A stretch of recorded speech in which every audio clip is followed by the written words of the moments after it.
tentar traduzir linguajar médico, os termos técnicos médicos para a realidade do Senhor.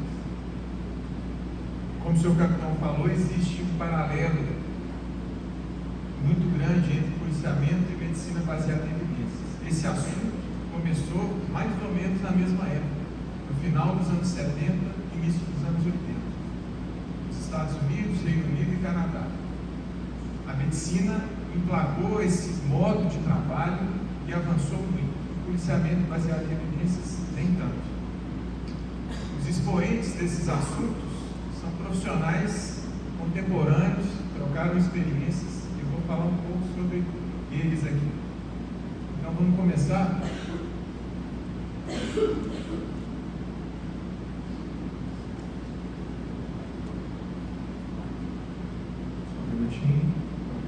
Esse é o nosso roteiro. Vou falar um pouco, uma introdução, os princípios da medicina e do policiamento baseado em evidências.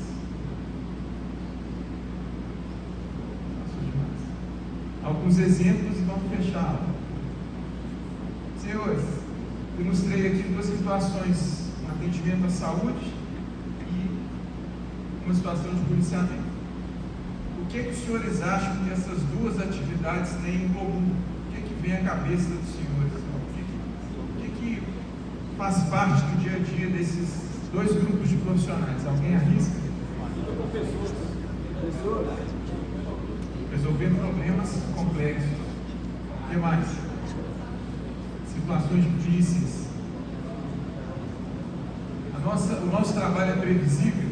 Quando os senhores estão na rua, é um trabalho previsível, muito tranquilo, programei, executei? Não, né?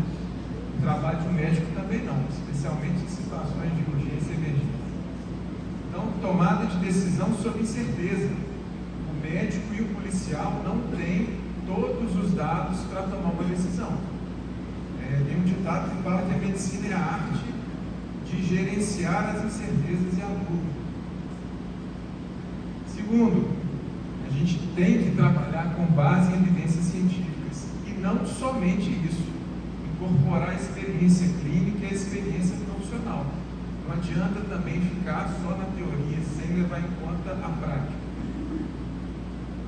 Os valores e as preferências do paciente são muito importantes para o nosso trabalho médico. Eu não posso simplesmente falar para o paciente fazer uma coisa sem que ele concorde com aquilo. E a mesma coisa, os valores e preferências de uma população, de uma cidade, também são importantes na definição do trabalho policial. Gestão de risco e prevenção. A gente está sempre prevenindo complicações, querendo reduzir mortalidade, aumentar a qualidade de vida. Policiamento, prevenir crime, reduzir violência, aumentar a sensação de segurança. Contexto social e ético. Os médicos frequentemente lidam com dilemas. Até onde eu vou com o tratamento desse paciente? Será que tem a hora de deixá-lo descansar? Às vezes o tratamento médico faz mais mal do que bem. Os policiais também têm dilemas éticos. Por exemplo, o uso proporcional da força. Trabalho em equipe. Nós sempre trabalhamos em equipe. No hospital, a gente fala em trabalho multidisciplinar, médico, enfermeiro, fisioterapeuta, farmacêutico, técnico de enfermagem, psicólogo, dentista. A gente trabalha em conjunto. E a polícia também, polícia militar, civil, peritos, órgãos de justiça e comunidade. A gente trabalha avaliando resultados. Não adianta fazer o que eu acho que é o certo e fazer a coisa errada, né? Então, a gente acompanha, a gente chama isso de desfechos, mortalidade, complicações e qualidade de vida. E o policiamento trabalha na redução de crime, reincidência e confiança da população. Mais um ponto em comum, proteger vidas com base em decisões responsáveis e fundamentadas. Nós todos precisamos diferenciar o que a gente acha que é certo e o que realmente é certo, o que parece que funciona e o que realmente funciona. Como é que a gente sabe se uma coisa funciona? Testando. Alguém já testou? Alguém já experimentou? Eu trabalho lá no HPM, a gente tem uma pós-graduação que é a pós-graduação da medicina, é a residência médica. Os médicos formados vão para lá ficar 2 anos de treinamento conosco. Então, a gente sempre tem uma atividade de treinamento contínuo com os médicos residentes. E aí, o que a gente faz? Como é que é isso? Vamos procurar a resposta. Alguém já testou isso? Geralmente, na medicina, alguém já testou a nossa dúvida. A gente tem que saber procurar, encontrar a resposta e aplicar. Senhores, a gente está falando aqui de uma mudança de tudo que eu estou falando aqui se aplica propositalmente. Tudo aqui são princípios que se aplicam ao policiamento e à medicina baseada em evidências. Tá? A gente está falando de uma mudança de paradigma. Eu sempre fiz desse jeito. Em médicos, eu já convivi com médicos antigos. Olha, eu sempre trato gripe com 2 comprimidos de azitromicina, que é um antibiótico que não trata a gripe. Ele sempre fez assim, sempre fez errado.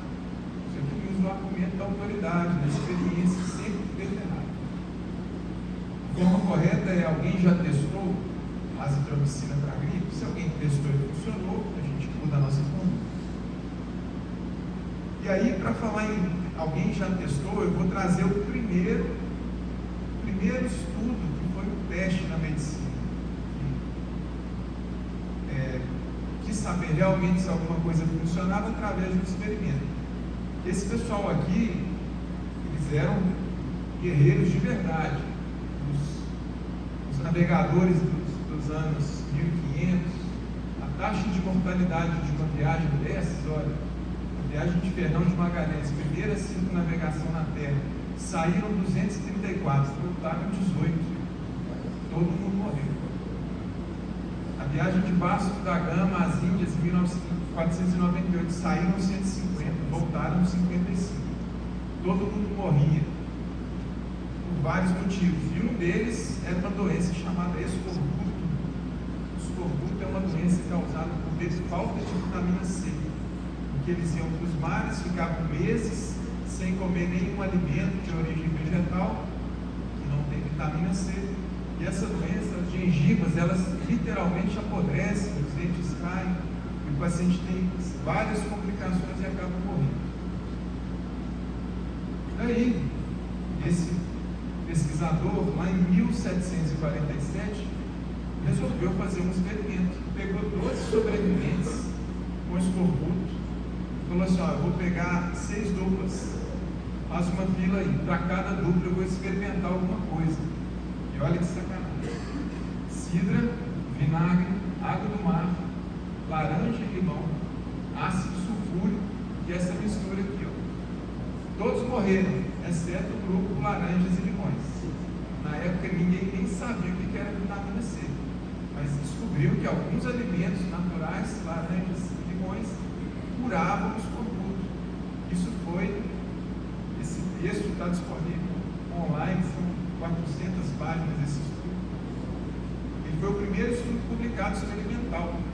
Então, antigamente também, a medicina usava sanguessuga para quase tudo, ou drenagem, chamada flebotomia, fazer um corte na veia e deixar a pessoa perder sangue, porque achavam que tirando o sangue iria tirar impurezas e tal. Muito nada a ver. Esse é um modelo, é um tipo de estudo. Existem vários tipos de estudos. Esse aqui é um tipo de estudo que está classificado lá como o estudo mais adequado da medicina, que se chama ensaio randomizado terapêutico. O que é ensaio randomizado terapêutico? Eu seleciono 2 grupos de forma completamente aleatória, e para um grupo eu testo o medicamento que eu quero, e para outro grupo eu dou ou o medicamento que já é usado ou o placebo, e acompanho os 2 grupos, vejo qual que é o resultado. Isso se chama ensaio terapêutico. Isso também é usado no policiamento, nos estudos sobre policiamento. Vou mostrar alguns exemplos para vocês. Esse sujeito aqui, vocês ainda vão ver esse nome, Arthur Cochrane. O sobrenome dele é Cochrane. E esse nome Cochrane ele é o título de uma biblioteca médica sobre revisões sistemáticas, que a gente vai falar um pouquinho disso. Esse senhor, em 1971, ele escreveu um livro chamado Efetividade e Eficiência, Reflexões Aleatórias sobre Saúde. E olha o que ele falava, gente. Os recursos são limitados. A gente tem que priorizar o que realmente funciona, gastar dinheiro como funciona, não gastar dinheiro à toa. E o que funciona, oferecer para todo mundo. E a melhor maneira de conhecer o que funciona são os ensaios terapêuticos randomizados, estudos bem feitos. Vocês acham que essa fala hoje, que ela é adequada, pertinente? O recurso. Pessoal, um dos cadetes do ano passado eu achei a ideia genial. Se eu não me engano, foi o Pacheco. Tem um cadete de estudante chamado Pacheco. Eu acho que foi ele, tenho certeza não. Ele tinha dado uma ideia de a gente fazer uma espécie de uma mesa para a gente ir dialogando enquanto a sua apresentação. Só que ficava mais difícil a gente operacionalizar isso aqui e tal, né? E fazendo umas pontos paralelos para a nossa atividade do que aquilo está falando. Teve um ponto aqui que ele falou sobre deixar o paciente morrer. Uma dúvida, né? Você fala assim, peraí, tem uma intervenção. Até que ponto essa intervenção vale a pena? É um dilema que o médico vive.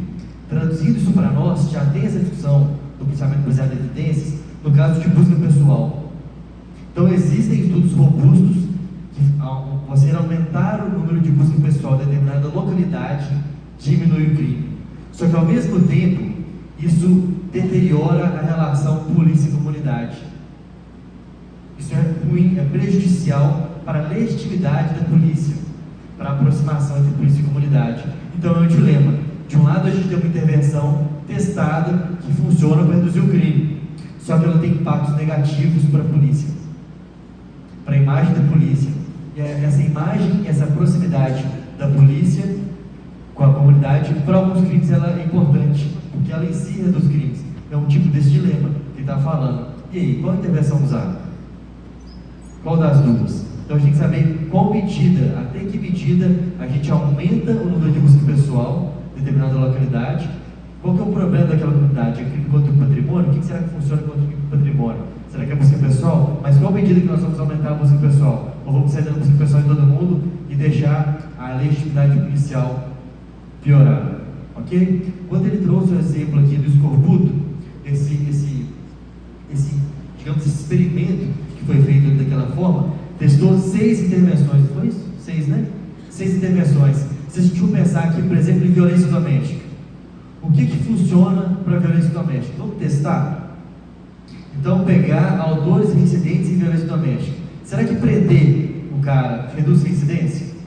Quem tem estudo que fala sobre isso? Será que colocar tornozeleira eletrônica funciona? Será que afastar ele de casa funciona? Será que dar um pau no cara funciona? Ou o tratamento, que chama de justiça procedimental, de tratamento justo, o que funciona? É isso. Então, pensar os tipos de intervenções policiais, ou intervenções do sistema de justiça criminal, e ver qual que funciona e qual que não funciona.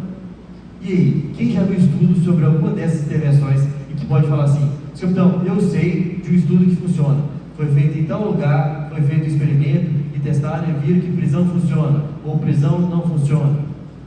Alguém saberia falar? Porque os estudos até então, só para vocês verem como é que isso é complexo, e tem tudo a ver com medicina baseada em evidências, porque para alguns autores, para um certo tipo de autor, a prisão funciona. O cara, ele para ou reduz a reincidência em agressão física contra a mulher. Mas para outros tipos de autor, aumenta. Esse exemplo que eu estou falando para vocês aqui.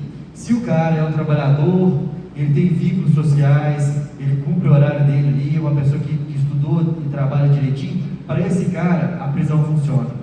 É o estudo que a gente tem até hoje. Mas se o cara é, por exemplo, traficante, para esse cara, prisão piora a situação da mulher. Ele bate ainda mais na mulher. Então, olha como é que é complexo. E tem que ter estudo. Não quer dizer que um tipo de intervenção dessa vai funcionar para qualquer um dos casos. O que mostra que, dependente de qual área que você for trabalhar, de qual serviço que você for fazer, eu quero ir para o choque, eu quero ir para o PVD, você tem que chegar e estudar a sua área. Tem estudos já sobre todas essas áreas que eu estou falando com vocês. Então é isso, ok? A gente entender as intervenções e entender que uma resposta não vai funcionar da mesma forma, assim como na medicina depende do paciente, na nossa atividade também. E temos que saber quais são os estudos que falam sobre cada um dessas possíveis intervenções, ok? Então é mais ou menos por aí. Vamos tentando ir dialogando assim. E agora vai entrar no Cochrane, né?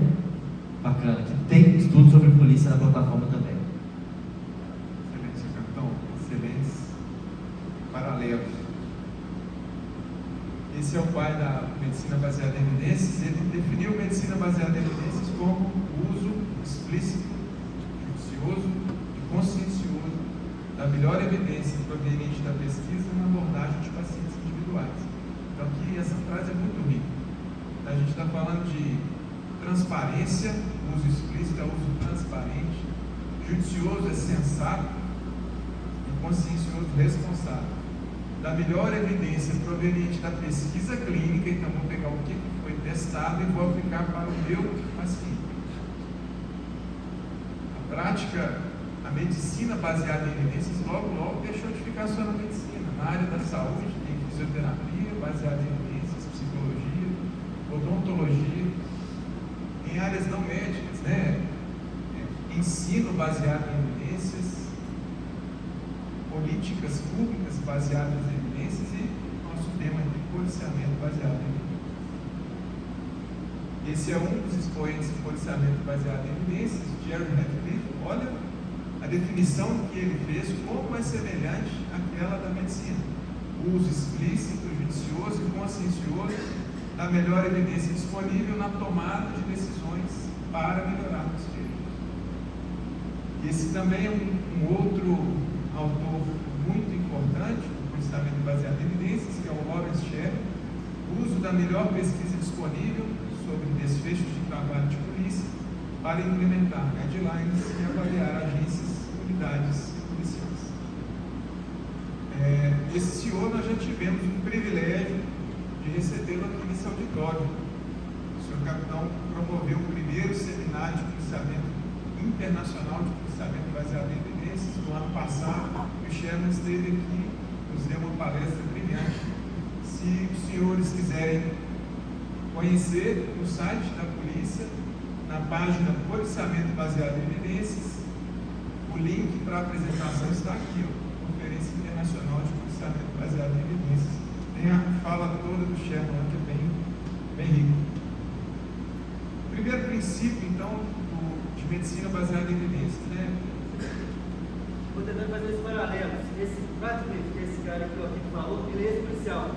Ele se aposentou como policial e hoje é professor universitário. Então, alguém que entende a prática policial. E o Sherman, que é esse segundo autor, ele começou o trabalho dele na polícia de Nova York. O primeiro era por pescoço. O Sherman começou a trabalhar como analista criminal na polícia de Nova York e depois virou professor. E o Sherman, que é o criador dessa noção de policiamento baseado em evidências, teve aqui no Brasil no passado e teve aqui no Brasil no passado. Então, o primeiro princípio, senhores, os sumários das melhores evidências devem ser o guia. O que é um sumário? O sumário é quando a gente resume. E resumir não é escrever um texto mais curto, não. Resumir é pegar tudo que já foi estudado e avaliar conjuntamente, condensar os estudos todos através de um processo que se chama revisão sistemática. Então, por exemplo, se eu tenho 20 estudos sobre um medicamento para determinada doença, eu faço uma avaliação dos 20. E se eles forem parecidos, eu consigo somar o resultado, ajustar o resultado de cada um de uma forma estatística, que se chama meta-análise. As revisões sistemáticas e as meta-análises são o que a gente tem de melhor de qualidade de estudos. Eu vou passar rapidamente. Segundo princípio, existe uma hierarquia de qualidade das evidências. Tem estudo ruim, tem estudo bom. O senhor capitão falou da pandemia. Vocês lembram da confusão que foi a pandemia? Vocês lembram do assunto? Eu vou até entrar num assunto sensível aqui. Eu posso provocar o sentimento de muitos aqui que sofreram naquele momento como eu sofri muito. Vocês lembram do assunto hidroxicloroquina? Hidroxicloroquina é um medicamento que tem atividades antivirais e já foi testado em outros vírus antigamente. A hidroxicloroquina ela inibe a replicação viral em células do rim de macacos. Isso é uma pesquisa de laboratório, de bancada que a gente chama. Esse tipo de estudo tem uma qualidade ruim, porque ele não reflete a realidade. Quando a gente pega hidroxicloroquina e separa um grupo para usar e outro grupo para não usar, e acompanha o resultado dos dois, e se a hidroxicloroquina tiver um bom resultado, ótimo, a gente vai usar. Se não tiver um bom resultado, a gente descarta. Então, a hidroxicloroquina, ela, nos estudos de pesquisa básica, ela mostrou benefício, mas nos estudos terapêuticos randomizados, não. E foi virou uma situação política no Brasil. Mas foi ferido um princípio básico de medicina baseada em evidências, que existe uma hierarquia da qualidade dos estudos. E existem outros não. Terceiro princípio, não adianta só a gente avaliar as evidências. A gente tem que levar em conta o nosso público. Como o seu capitão citou aqui alguns exemplos, a gente pode diminuir a criminalidade, mas piorar a relação com a comunidade. Ou então a gente pode ter, por exemplo, aqui eu coloquei um quadro com vários medicamentos que são usados para tratar depressão. Cada um deles tem algum problema com peso, libido, sono, custo, dificuldade para parar. Então, se eu tenho um paciente que quer perder peso, eu não posso dar um medicamento que vai promover ganho de peso. Eu tenho que sentar com ele e falar, ó, esses remédios aqui, o que a gente tem em relação a peso, bebida, sono, custo. Isso é uma decisão compartilhada. Não basta só uma boa evidência, basta que o paciente tem que participar. A comunidade tem que participar também das decisões de polícia. Bom, deixa eu dar um exemplo na área policial sobre isso. Sabiam que é da área que eu estudo mais, que é padrão de choque, tropa de choque. Sabiam que a munição de elastômero foi criada no Reino Unido? Munição de elastômero, bugar bala de borracha? Foi criada no Reino Unido. Sabe quantos disparos tem por ano lá de munição de elastômero? Alguém chuta um valor aí? Nunca teve um disparo de munição de elastômero na história da polícia do Reino Unido. A população lá não deixa a polícia utilizar isso lá. Eles criaram a munição de elastômero, isso eles usaram na Irlanda, usaram na Índia, várias colônias britânicas, mas lá a população não autoriza a polícia a utilizar. Então é isso, a cultura local. Lá, grande parte da polícia trabalha desarmada. Então, a arma funciona? Funciona para alguns tipos de delito, sim, mas aquela comunidade fala assim, a gente não quer esse tipo de policiamento. Então é isso, você pode até ter evidência que funciona, de que isso é bom, de que isso é necessário. Vamos supor que se tivesse estudo sobre bala de elastômero em protesto, se é bom ou não, ok? Vamos supor que tivesse. Ainda assim, você tem que levar para o crivo daquela comunidade, senão você pode trazer problema para você. Imagina você, comandante de pelotão, comandante de setor, daqui a pouco vocês vão estar comandando setores aí. E aí, você faz um diagnóstico, assim como o médico faz, do problema de um determinado paciente. No caso de vocês, é seu setor, tem um problema de criminalidade.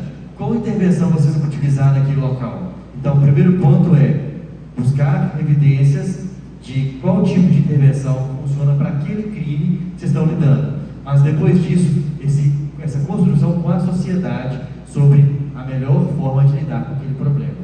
Quem vai saber sobre a evidência são vocês, que deveriam ou devem sair daqui sabendo sobre o que funciona e o que não funciona para cada tipo de delito. Só que depois entender que a comunidade faz um crivo político daquilo e essa construção precisa ser compartilhada, assim como o médico faz essa construção paciente a paciente, ok?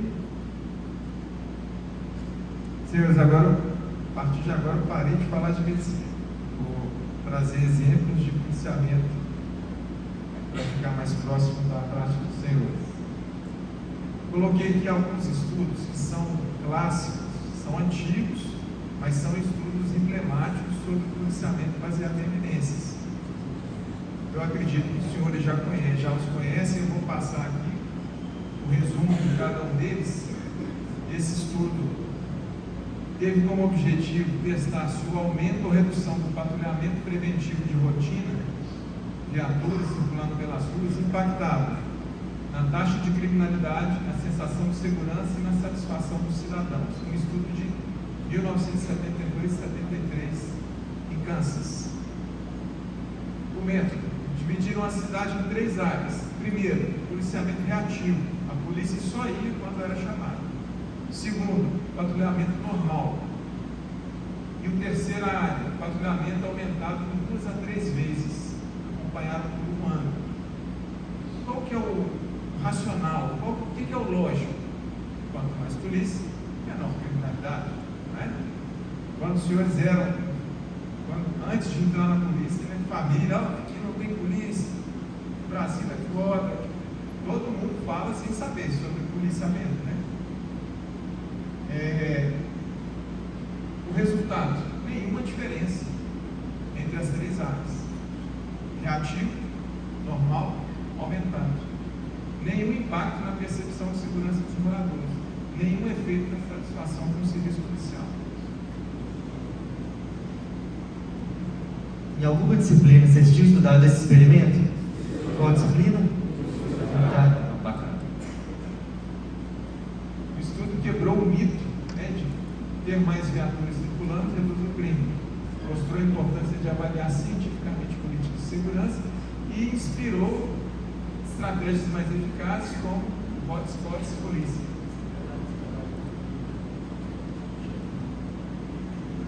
Depois do Kansas, em policial comunitário, vocês estudaram alguma coisa, a complementação do estudo do Kansas? Ou não? Parou em Kansas? Não entendi. Parou em Kansas ou continuou? Então tá. E aí, nessa época, na criminologia, chegou, vocês viram que era na década de 70, ok? Década de 70 e 80, como que era o cenário criminológico? Nada funciona. Tudo que o governo botava dinheiro para fazer esses experimentos, chegava à conclusão de que nada funciona. Quem conseguiu salvar isso, quem conseguiu salvar a polícia, se você fala assim, aumentar a polícia não funciona, então o que a gente vai fazer com a polícia? Corta é custo, corta é efetivo, é isso mesmo. A gente tem alguns dados aqui de Belo Horizonte, que o coronel CPC me mostrou, que o período que ele mais tinha efetivo na rua, sabe o que aconteceu com o crime? Nada. Não mudou nada. E aqui, isso foi agora recente, os dados aqui de Minas, década passada. Quem salvou a polícia foi o Sherman, esse cara que criou medicina baseada em evidências, que teve aqui no Brasil, na PM de Minas, ano passado. Por quê? Ele pegou e começou a mapear as ligações para a atividade policial e percebeu que, se eu não me engano, 4% da área da cidade representava 50% das chamadas para a polícia. Então, o que ele fez? Falou assim, ao invés de sair simplesmente aumentando a atividade, o patrulhamento pelos bairros, vamos colocar o policiamento nesses lugares aonde aciona a polícia. E ele criou, então o Sherman criou essa noção de hotspots polícia. E aí, quando colocado o policiamento nesses lugares, aí a polícia funciona. Ok? Então, assim, senão vocês param quando vocês aprenderem polícia comunitária e falam assim, pô, polícia não funciona, deixa eu ir embora para casa, deixa eu mudar de profissão, deixa eu fazer faculdade de medicina. Não. Polícia funciona, mas tem que saber como funciona, aonde funciona, que medida que funciona. E como é que vocês vão saber isso? Estudando. Você tem que sentar e ver esses autores. Não adianta ficar, aumenta o policiamento, reduz. Não é assim. Essa polícia já acabou. A polícia da geração de vocês é outra. Eu falo que isso é extremamente importante, que para a carreira que vocês estão entrando, para o quadro que vocês estão entrando, é cada vez menos importante pensar na abordagem policial. Eu fui soldado também, bom tempo.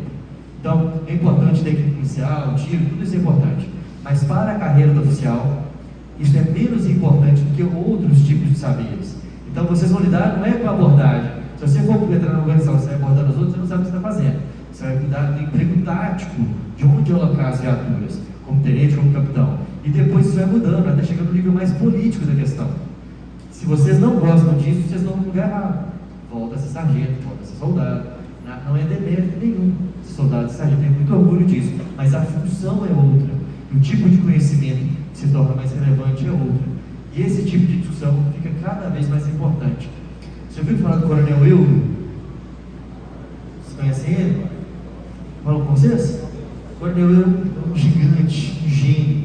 Ele foi comandante, acho que nos anos 90, não é isso? Não sei se ele falou com vocês, tem uma frase que ele fala muito, que a EFO é a escola de comandantes. Ele falou isso com vocês? Falou? Por quê? A EFO não forma tenentes, forma comandantes. Vocês estão cadetes, vocês vão estar tenentes, vocês vão estar capitães, vocês são comandantes. E o saber comandar, o saber é outra coisa. E cada vez mais essa noção de trabalhar com evidências se mostra mais relevante. Então, só para vocês não ficarem aqui desesperançosos, porque nos anos 70 e 80 é muito desesperançoso para a atividade policial. O governo americano joga dinheiro em tudo, e a gente conclui que aumentar o policiamento não funciona. Então é importante saber a história, que esse estudo continua, e o Sherman, para nossa sorte, salvou a atividade policial. Então o policiamento funciona desde que focado. Se você simplesmente soltar a patrulha na rua e aumentar o patrulhamento, PA, viatura, a evidência que tem hoje é que não funciona. Pode ser que alguém aqui depois faça o estudo e mostre que funciona em certo contexto. Hoje, a evidência que tem, a melhor evidência, a evidência mais robusta, é que não funciona. Mas o hotspot polícia funciona, ok? Segundo estudo, patrulhamento a pé. Objetivo: avaliar 1981. Se o patrulhamento a pé em bairros urbanos reduzia a criminalidade e aumentava a sensação. Método: policiais designados para patrulhar a pé em áreas específicas, comparados sem patrulha a pé. Vários meses. Não houve redução significativa nas taxas de crime. Houve aumento da sensação de segurança. Isso é um desfecho importante. Melhorou a relação entre polícia e comunidade. Policiais relataram maior satisfação do trabalho e melhor conhecimento da comunidade. Então, se vocês querem, se vocês têm um problema no setor de vocês, que a população está reclamando, está sentindo falta da polícia, você vê lá que dados objetivos, o crime continua o mesmo, não aumenta, não diminuiu, mas as pessoas começaram a reclamar mais dessa falta de polícia. Que tipo de estratégia você pode utilizar? Então, é isso.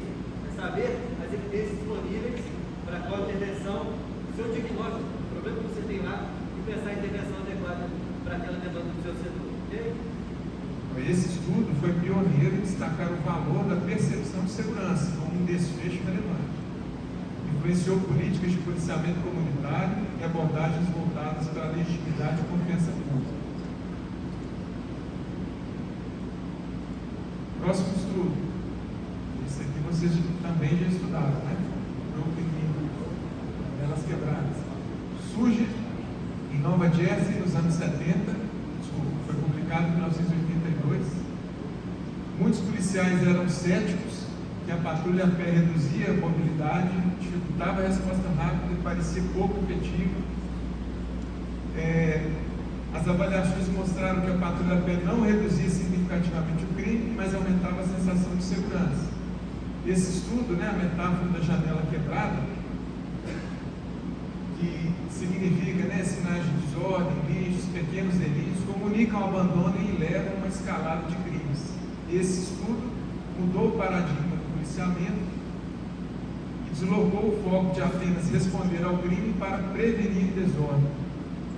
Foi uma das bases do policiamento orientado para problemas e do policiamento comunitário.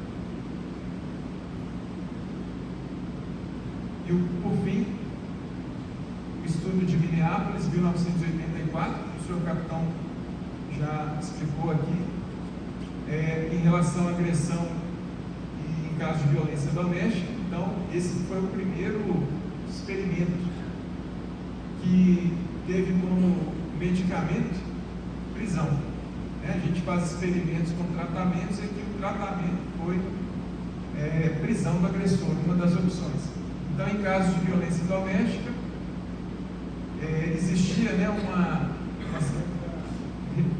relutância em prender o indivíduo, o agressor, uma tendência a acalmar os ânimos, a conversar ali, resolver, administrar. Então, o Sherman criou esse estudo com 3 grupos: prisão do agressor, segundo grupo, aconselhamento das partes, e terceiro, separação temporária, ó, sai, fica um tempo fora, depois o senhor volta. A prisão foi significativamente mais eficaz para reduzir a reincidência. O aconselhamento e separação não. Mas como o senhor capitão falou, isso depende muito do perfil do agressor. Isso aqui acabou levando a resultados mistos, né? Em alguns contextos, a prisão reduzia a reincidência e outros até aumentava. Isso aqui ilustra uma coisa, que uma evidência forte em um contexto, pode não se aplicar universalmente. Lembram lá que no início, a melhor evidência disponível da pesquisa aplicada para pacientes individuais. Então, a melhor evidência disponível da pesquisa aplicada para a realidade local. Aproveitando aqui, né, a deixa do Aquino, vocês estão vendo o Sherman de novo, né? Ele, para mim, é o maior pesquisador da história sobre polícia, né? Muita gente não tem noção ainda da importância desse cara, que ele teve aqui em Minas ano passado. Ele mora em 3 países diferentes, o cara com a agenda super apertada. Ele teve aqui, e veio aqui na PIB de Minas, a única polícia do Brasil que ele veio. O Ministério da Justiça já tentou trazer, não conseguiu. Fórum Brasileiro de Segurança Pública tentou trazer no Brasil, também não conseguiu, e a gente conseguiu trazer ele para Minas Gerais. Algo muito relevante. É interessante isso que o Aquino mencionou, que vocês vão ter que lidar com isso. O primeiro que fez mostrou que prisão funciona. Depois tentaram replicar isso tudo e falaram assim: olha, evidências são mistas. Aí depois, em outros estudos, alguém veio e falou assim: olha, eu entendi aqui o porquê que as evidências são mistas, porque a gente também tem que entender o perfil do autor. Para alguns autores funcionam, para outros não. E é assim que é ciência. Você vai refutando e vai melhorando os estudos com o tempo. Então, se você pegar alguém que estuda em determinada área e para os seus estudos por ali, igual na medicina, o médico formou lá nos anos 70 e nunca mais voltou a estudar. Acabou, meu amigo. Passou 2, 3 anos, já tem novas evidências, novos estudos. Então, por isso que eles se especializam lá na área médica, porque não tem como o médico acompanhar todas as atividades. Não tem como ele estudar sobre tudo. E a área policial é a mesma coisa. Não tem como você ser um bom policial generalista. Não tem como. Porque tem estudo demais sobre cada uma dessas coisas. Ah, vou trabalhar com PVD, vou trabalhar com RCAT, vou contra o choque, vou trabalhar com crimes contra o patrimônio, vou trabalhar com prevenção de homicídio. Cada área dessa tem centenas de estudos. Para você acompanhar o estado da arte, você tem que se especializar. Ok? Senhores, agora para o nosso fechamento aqui, eu vou pegar uma situação e vou fazer uma busca de um estudo para tentar solucionar uma dúvida. Na medicina, a gente tem várias bibliotecas que a gente consegue resolver as nossas dúvidas todas em menos de 10 minutos. Tem muita coisa para aplicar. Policiamento baseado em evidências, nem tanto. Mas eu vou mostrar um site aqui para os senhores que vale a pena explorar depois. Infelizmente, a grande maioria das publicações são no idioma inglês.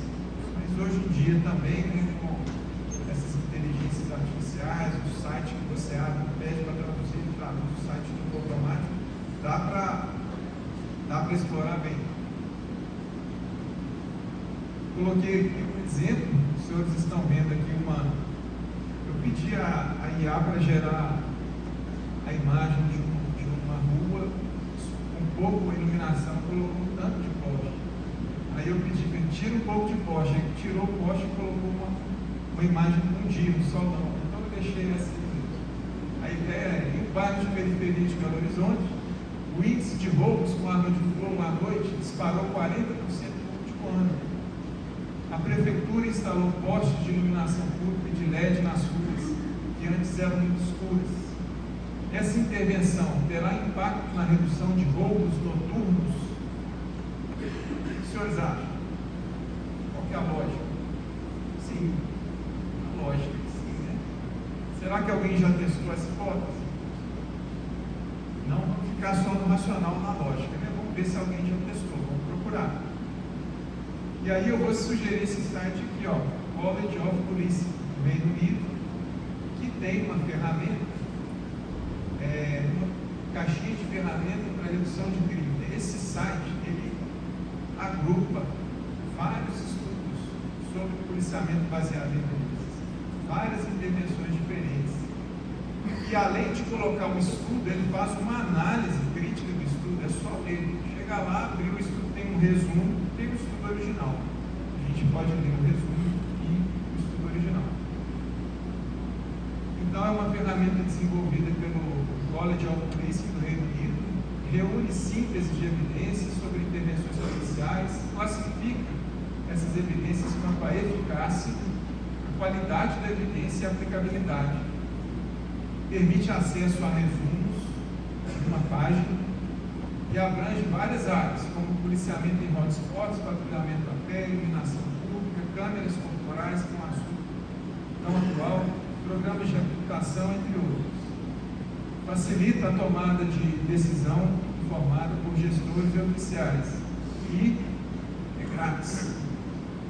Explorar, aproveitar que é gratuito. Eles usam esse mnemônico aqui, ó, M, para avaliar o efeito. O efeito significa a intervenção diminuiu, aumentou ou não mudou o crime. O mecanismo, por que a intervenção alterou o crime? Os moderadores, em quais circunstâncias funciona e em quais não funciona. A implementação, o que eu preciso para colocar isso em prática? E o custo. Então, esse site não fala apenas funciona, não funciona. Ele fala assim, funciona melhor nesses cenários, as dificuldades são essas, o custo é tal. Então, é uma análise completa. Eu fiz uma busca sobre roubo e encontrei aqui, ó, iluminação noturna, encontrei o resumo sobre o estudo e cliquei no link e abri o estudo. Isso aqui é uma revisão sistemática. Como eu falei para os senhores, é um resumo de vários estudos, é o agrupamento de vários estudos sobre o mesmo tema. Então, quem criou essa revisão sistemática buscou, encontrou 13 estudos, fez uma análise conjunta de 13 estudos sobre iluminação noturna na redução de crime. O que vocês acham? Isso aqui vai dar bom ou não? Vamos lá. De um modo geral, as evidências sugerem redução do crime. Nos 13 estudos, tanto crimes violentos quanto crimes contra a propriedade foram reduzidos, uma média de 21%. Crimes violentos menos. E quando a gente coloca dois resultados juntos, a gente chama isso de desfecho combinado. Em medicina a gente fala assim, olha, esse remédio melhorou a glicose e a mortalidade. Olha, beleza, o paciente está morrendo menos. Aí quando se separa, ele não alterou a mortalidade, só alterou a glicose. Mas quando você junta os dois desfechos, dá a impressão de que é muito bom. Então aqui reduziu praticamente roubos, não crimes violentos. Não houve efeito colateral, não teve aumento de criminalidade em outras áreas adjacentes, por exemplo. Poderia deslocar a criminalidade para uma área adjacente. Isso não aconteceu.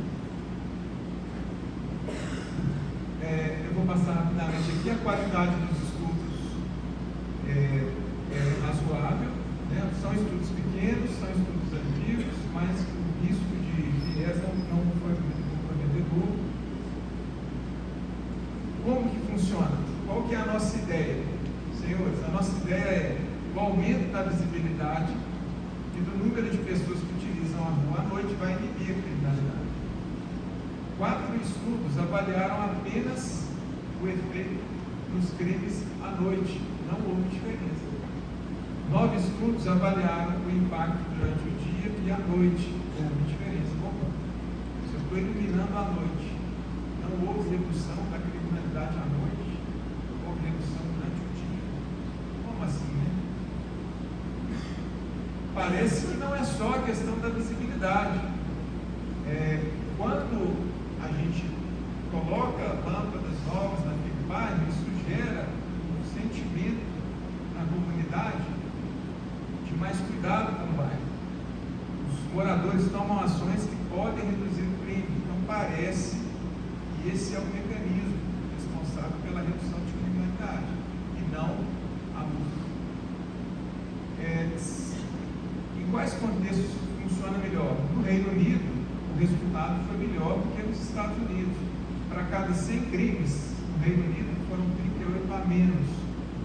E nos Estados Unidos, 7 a menos. Será que em Belo Horizonte é diferente? Possivelmente. A gente não pode também exportar o dado do jeito que ele vem de lá. Por tipo de crime, contra a propriedade, 17 crimes a menos. Crimes violentos, 9 crimes a menos. Aqui tem um probleminha que a gente, é um termo estatístico, esse resultado aqui pode não ser isso. A gente fala que o resultado passa pelo efeito nulo, pode ser que não corresponda à realidade. A hora do dia, considerando os crimes cometidos ao longo de 24 horas, 30 crimes foi observado. Puros, não foram observadas reduções em áreas com iluminação nova. Considerações econômicas, somente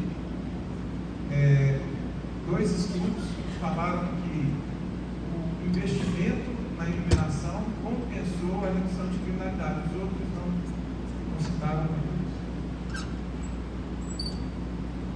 O que deve ser levado em conta para a implementação? A revisão fornece poucas informações sobre como implementar melhorias, que tipo de lâmpada, como executar isso, não foi descrito no estudo. Um resumo crítico desse estudo, um resumo rápido: a melhorar a iluminação pública reduz crimes em média 21%, sobretudo crimes patrimoniais. O efeito foi mais consistente no Reino Unido, nos Estados Unidos nem tanto. O mecanismo provável é o aumento da coesão social, do orgulho comunitário, e não apenas a vigilância. Pouca informação prática sobre como implementar. Custo-benefício positivo, mas sem uma análise mais séria. Limitações: são estudos antigos, heterogêneos, com possíveis vieses. Conclusão: a intervenção é útil e custo-efetiva em determinados contextos, mas não deve ser considerada também uma intervenção salvadora, isolada. A iluminação com hotspots turísticos talvez seja mais eficaz do que a iluminação. Como saber isso? Ver se alguém já estudou essa intervenção combinada.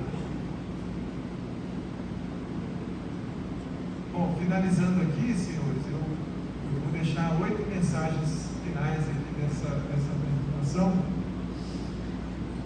Vamos dar os 50 minutos. Primeiro, o policiamento baseado em evidências é paralelo à medicina baseada em evidências. As decisões devem unir melhor evidência científica, experiência prática e valores da comunidade.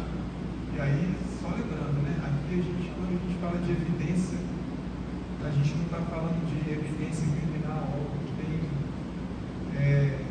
impressão digital indeterminada. Não é isso. É estudo, é o que foi produzido. As evidências que a gente fala são essas. Segundo, a tradição e a autoridade não basta. É preciso testar e avaliar o que funciona. Terceiro, estudos clássicos que a gente mostrou aqui mostraram que o óbvio muitas vezes não se confirma na prática. Parecia óbvio que encher a cidade de polícia e diminuir a criminalidade, mas isso não aconteceu. Parecia óbvio que aconselhar o agressor a não bater mais na mulher dele funcionaria naquela época, naquele contexto. Não funcionou. Nem toda evidência é igual. As revisões sistemáticas e meta-análises oferecem uma confiabilidade maior. Isso é um assunto para depois, outra conversa. Existem meta-análises ruins também, mas a gente conversa sobre isso em outro momento. Esse modelo N ajuda a entender o efeito, o mecanismo, os moderadores, como implementar o recurso. O contexto importa. O que funciona em um país ou cidade pode não funcionar no outro. Custo, efetividade e viabilidade prática são tão importantes quanto a eficácia estatística. E, por fim, o futuro do policiamento está na integração de ciência, prática e ética, sempre com foco em proteger vidas e fortalecer a confiança social. Discutir resoluções.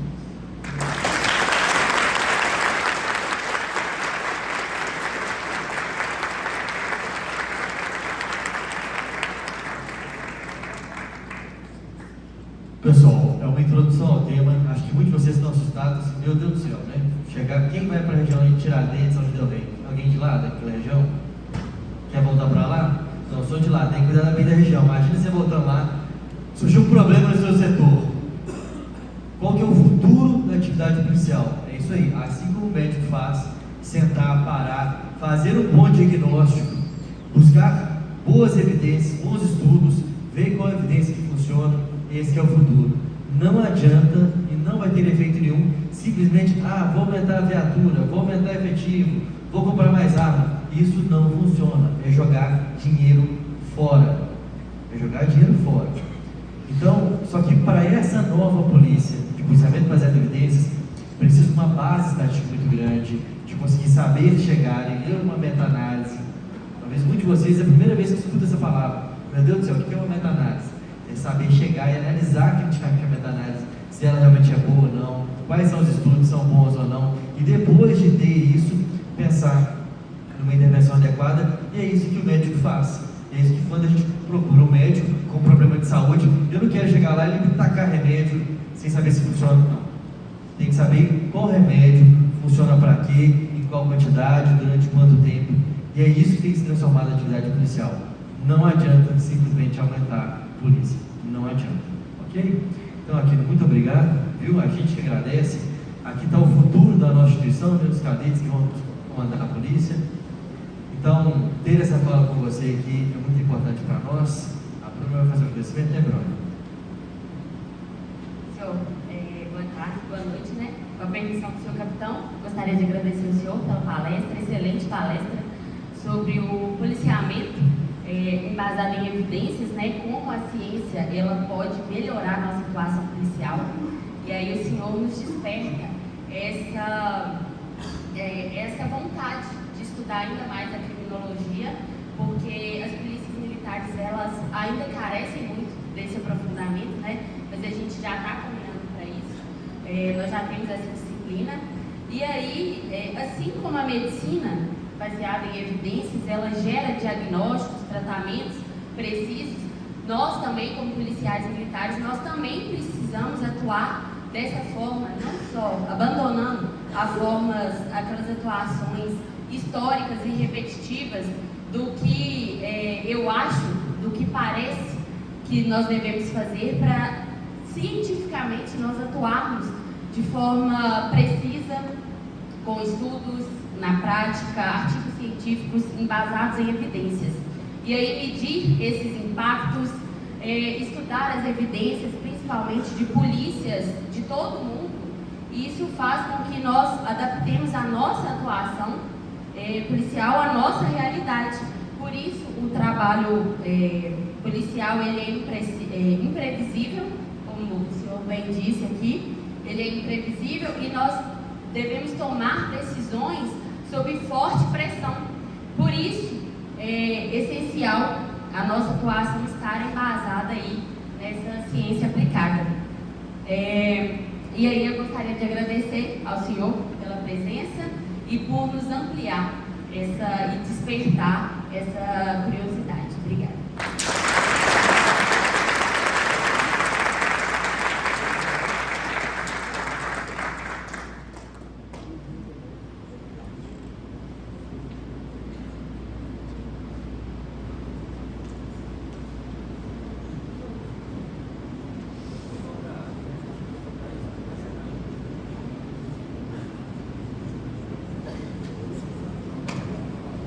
Aqui, mais uma vez, muito obrigado, né? A Bruna falou em nome da turma. Então, a gente tentou fazer aqui de forma mais rápida possível, nem abrir para perguntas, não, para poder liberar vocês um pouco mais cedo, para não ficar cansativo, né? O assunto em alguns pontos mais densos.